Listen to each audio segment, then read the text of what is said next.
కూటమి ప్రభుత్వంతోనే ఏపీ రాష్ట్ర అభివృద్ధి సాధ్యమని కేంద్ర మంత్రి పెమ్మసాని చంద్రశేఖర్ అన్నారు. ఆ దిశగానే చంద్రబాబు నేతృత్వంలోని మంత్రివర్గం పనిచేస్తుందన్నారు. కేంద్రం అన్ని విధాలా రాష్ట్రాన్ని ఆదుకుంటుందని చెప్పారు. ఇక వైసీపీకి కూటమి ప్రభుత్వాన్ని విమర్శించే నైతిక హక్కు లేదంటున్న కేంద్ర మంత్రి డాక్టర్ పెమ్మసాని చంద్రశేఖర్తో మా ప్రతినిధి వాసుబాబు ఫేస్ టు ఫేస్. సంవత్సరం పూర్తి చేసుకున్న సందర్భంగా కూటమి నాయకులు సుపరిపాలన తొలి అడుగు అనే కార్యక్రమానికి శ్రీకారం చుట్టారు. ఈ కార్యక్రమానికి సంబంధించి మనతో మాట్లాడడానికి కేంద్ర మంత్రి వర్యులు పెమ్మసాని చంద్రశేఖర్ గారు మనతో ఉన్నారు. సార్ చెప్పండి, కూటమి ప్రభుత్వం ఏర్పడి ముందుగా సంవత్సరం పూర్తి చేసుకున్న సందర్భంగా బీఆర్కే న్యూస్ తరఫు నుంచి మీకు శుభాకాంక్షలు. సార్ చెప్పండి, కూటమి ప్రభుత్వం ఏర్పడి సంవత్సరం పూర్తి చేసుకుంది. ఏడాది కాలం క్రితం ఎన్నికల ముందు మీరు ఇచ్చిన హామీలు కానీ మేనిఫెస్టోలో పొందుపరిచిన విషయాలు కానీ మొత్తంగా ఆంధ్రప్రదేశ్ ప్రజలకి మీరు న్యాయం చేశారు అని మీరు అనుకుంటున్నారా? డెఫినెట్గా చెప్పిన దానికంటే కూడా ఎక్కువ చేసామమ్మా. ఒకటి ఏమేం చేసామో మీరు పెద్దవి తీసుకుంటే ఆగిపోయిన అమరావతిని 15,000 కోట్ల రూపాయలు మేమెవరూ చెప్పలేదు, అయినా 15,000 కోట్ల రూపాయలు తీసుకొని వచ్చాం. ఈరోజు అమరావతి నిర్మాణం జరుగుతూ ఉంది. ఆగిపోయిన పోలవరాన్ని చేసాం, రైల్వే జోన్ని తీసుకొచ్చాం, స్టీల్ ప్లాంట్ని చేసాం. ఈ 4 ఇవి కాకుండా పెద్ద ఇండస్ట్రియల్ పార్క్స్ అన్నీ వస్తూ ఉన్నాయి. ఇవి ఒక పక్క అభివృద్ధి. ఎక్కడ పట్టినా రోడ్లన్నీ గుంతలన్నీ పూడ్చాం. చాలా ప్రాంతాల్లో కొత్త రోడ్లు వేసాం.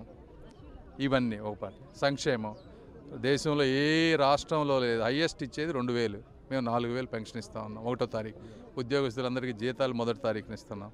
అంతకుముందు జగన్మోహన్ రెడ్డి గారు ఉన్నప్పుడు జీతం ఎప్పుడు వస్తుందో తెలియని పరిస్థితి.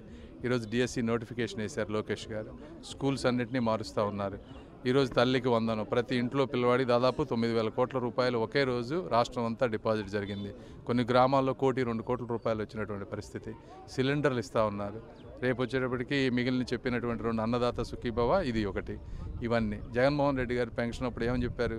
3,000 ఇస్తామని ఆ రోజు ఎలక్షన్లో చెప్పారు. సంవత్సరానికి 250 చొప్పున పెంచుకుంటా 5 సంవత్సరాలు అయింది ఆయన ఇచ్చేటప్పటికి. అవునా కాదా?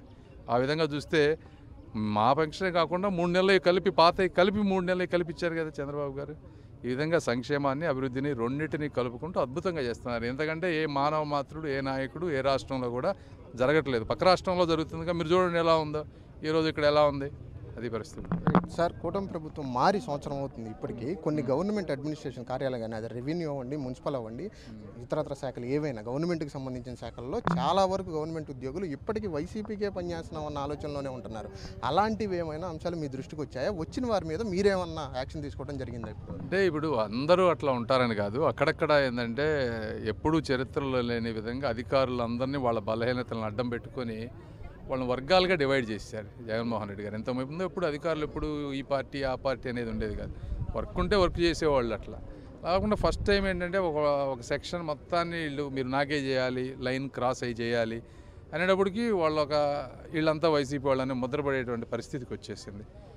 ఈ మధ్య గ్యాప్ వచ్చేసింది. యువతల వాళ్ళు కూడా వీళ్ళంతా వైసీపీ. ఈ విధమైనటువంటి సమాజంలో మనుషుల మధ్య అన్ని వర్గాల మధ్య చీలికలు తీసుకొచ్చాడు. ఇప్పుడు దాన్ని అంతా ఫిక్స్ చేయడానికి కొద్దిగా టైం పడుతున్నమాట వాస్తవం. అక్కడక్కడ చాలా వరకు ఇంప్రూవ్ అవుతూ ఉన్నాయి. ఏంటంటే ప్లస్ ఒక 5 సంవత్సరాలు ఒక పద్ధతికి అలవాటు పడిపోయారు. ఎక్కడ డెవలప్మెంట్ వర్క్స్ లేవు. మొన్న ఒకళ్ళు చెప్తా ఉన్నారు, ఆ కలెక్టర్ వాళ్ళు అసలు ఒక లాస్ట్ 1 ఇయర్లో కలెక్టర్ పోస్ట్ అయ్యారంట. ఒక్క శంకుస్థాపన కూడా చేయలేదంట ఒక సంవత్సరంలో. ఆ విధంగా పని లేకపోతే ఏమవుతుంది? మన బ్రెయిన్ అయినా బాడీ అయినా యూజ్ చేస్తే పెరుగుద్ది, యూజ్ చేయకపోతే ఏముంది? మట్టి కొట్టుకుపోతుంది. ఆ విధంగా తయారు చేశారు.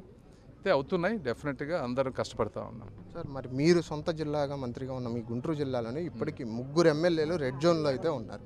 అది గుంటూరు అవనండి, ఈస్ట్ అవనండి, వెస్ట్ అవనండి, ఇంకొకటి ప్రతిపాడు అవనండి. మీకు తెలిసి ఈ 3 జిల్లాలు రెడ్ జోన్లో ఉండటం వల్ల వీళ్ళ మీద మరి వాళ్ళు అందించే పాలనకు సంబంధించి అంటారా, లేదు వాళ్ళు చేసిన పనుల వల్ల అంటారా? ఇప్పటికీ దాన్ని ఏమైనా ముందుకు ఎమ్మెల్యేలు ఇప్పుడు ప్రకటించిన మొన్నటి వరకు వచ్చింది కదా సార్, ఎమ్మెల్యేలకు సంబంధించి పనితీరు బాగాలేదు, ఎవరైతే సర్వే దానికి సంబంధించి ఫస్ట్ సర్వేలు అనేవి వ్యాలిడిటీ ఉండాలి. అర్థమైందా? సరే, మీరు చెప్పేదా ఈస్ట్ వెస్ట్ ప్రతిపడ, సరే ఇవన్నీ వెస్టే తీసుకో. ఫర్ ఎగ్జాంపుల్ ఉదాహరణకి వెస్ట్లో ఆ ఎమ్మెల్యే ఉంది మాధవి గారు. ఆ అమ్మాయి దగ్గర అవినీతి ఎక్కడుంది? లేదు. పొద్దున్నే పాపం స్కూటర్ వేసుకొని తిరుగుతూ ఉంటుంది. ఆ అమ్మాయికి యాక్చువల్గా చాలా మంచి పేరు ఉంది. అది రెడ్ జోన్లో ఎట్లా ఉంటుంది? ఈరోజు ఎలక్షన్ పెట్టమనండి, కనీసం మొన్న 50,000తో గెలిచాం. ఈరోజు కనీసం 40,000తో అయినా మళ్ళీ గెలుస్తాం. సో ఈ సర్వేలు ఎన్ని శాంపుల్స్ ఏదో ఒక 50, 100 లేకపోతే వేరే చూసి చేయటం కాదు. శాంపుల్స్ సిస్టమేటిక్గా తీసుకోవాలి. ఈ రోజున గుంటూరులో తీసుకుంటే దాదాపుగా 200 కోట్ల రూపాయల రోడ్లు కానీ డ్రైన్లు కానీ చేసాం. ఎప్పుడు లేని వంతెనలు కట్టబోతున్నాం. అక్కడ రెడ్ జోన్ ఎట్లా వస్తుంది? జరిగే సమస్య కాదు. సార్ ఇప్పుడు మరి ఆంధ్రప్రదేశ్ రాష్ట్రంలో అత్యంత హాట్ టాపిక్గా ఉన్న విషయం జగన్మోహన్ రెడ్డి విషయం. ఇప్పుడు అతనికి కారు కింద పడే చనిపోయారని చెప్పి ఆ వీడియో ఒకటి బయటకు వచ్చి సామాజిక మాధ్యమాల్లో కానీ ఎక్కడైనా సరే పబ్లిసిటీగా తిరుగుతూ ఉంది. మరి దాని మీద ఏమంటారు సార్? ఇప్పుడు దాని మీద అంటే ఇప్పుడు జగన్మోహన్ రెడ్డి గారు వెళ్తున్నారు, అది మరి లైవ్లో కనిపిస్తూ ఉంది. ఆ విధంగా ఎస్పీ గారు కూడా నిన్న అది కరెక్ట్ అని చెప్పారు. దాని బేసిస్ మీద మనం మాట్లాడితే సరే అది జరిగింది జగన్మోహన్ రెడ్డి గారికి తెలిసి జరిగిందా తెలియక జరిగిందా అనేది ఆ భగవంతుడికే తెలియాలి. ఒకటి కార్ డ్రైవర్కి తెలిసి జరిగిందా తెలియక జరిగింది లేదా ఒకటే, అదొకటే యాంగిల్. అయితే అతన్ని తీసినప్పుడైనా అక్కడ ఉన్న వాళ్ళకి తెలియాలి, జగన్మోహన్ రెడ్డి గారికో పక్కన ఉన్న వాళ్ళకో తెలియాలి. తెలిసిన తర్వాత ఏం చేశారు అంటే ఒకటి ఇది బయటకు పొక్కితే బ్యాడ్ అవుద్దని చెప్పి ఎవరికి చెప్పకుండా ఉన్నారా?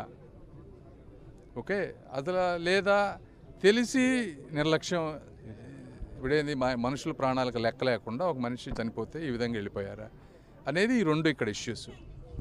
కాబట్టి అక్కడ ఒక మనిషి స్వభావం కనిపిస్తుంది.